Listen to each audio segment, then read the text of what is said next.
So since starting the running prep for the half marathon, I've been getting a lot of the same questions. So I said it would be probably easier if I just done a video to answer most of the most common questions. So the first thing that you've probably been seeing is that when I put up the workouts, I've been running off of a heart rate rather than off pace. So the reason I'm doing this is that we're only starting to build up. I've been doing mostly mountain running and haven't been doing a lot of running on the roads in the last kind of 2 or 3 years. So because of that, I've been using the heart rate to go off effort rather than off paces. And we're only trying to build a foundation at the moment too. So with that, I've been using a heart rate strap. So with a heart rate strap, the advantage of a heart rate strap compared to your wrist-based heart rate is that it's a lot more accurate, and then it doesn't tend to get thrown off by sweat and stuff getting under your watch. So it's a really nice tool to have. I'm currently using the Garmin one just because I'm using a Garmin watch as well. But again, not essential at all. Same thing goes for watches. A lot of people have been asking about watches. So the main brands watches like the Fitbits, the Garmin's, the Apple Watch, they're all more or less the same. None of them will be like dramatically better than the others. So if you have one, stick to whatever you have. Also, if you don't have a watch, you don't need a watch. One of the nicest things about running is that it's a very low barrier entry price-wise to get into it, say compared to cycling or anything like that. If you don't have it, use your phone, download the Strava app on your phone, and you can just run with your phone. Also, some people might use Map My Run. I've never used it, but I've heard it's basically the exact same.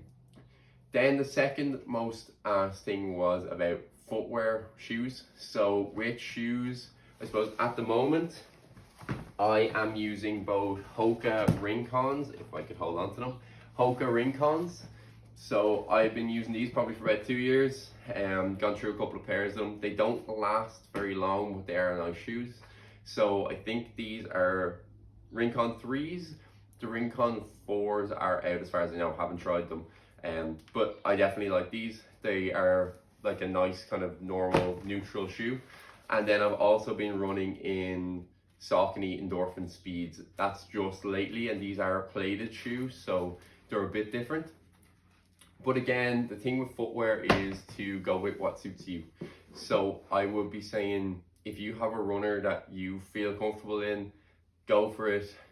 Realistically, it's not going to make a huge difference to your running once it's comfortable. If you can rotate through your shoes just so your foot isn't in the exact same position on every stride in every run, that can be beneficial.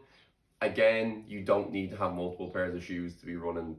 It's not a necessity, it's just a luxury to have.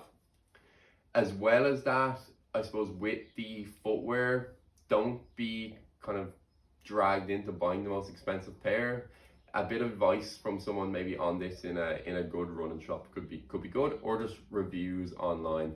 And there's a guy on YouTube, Seth James Damore, who does a lot of shoe reviews. So if you're interested in a certain shoe, maybe check if he's done a review. It tends to be pretty good.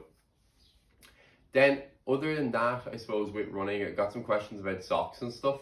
I just wear normal like sports socks, like whatever Nike ones or Pennies ones or whatever.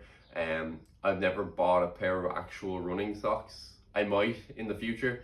If I do, I'll let you know. But up to now, yeah, just normal shorts, normal socks. Nothing out of the ordinary there. So trying to keep it really fast, simple, explain those kind of main things and all the questions that I haven't got an answer for in terms of running gear. And yeah, go from there.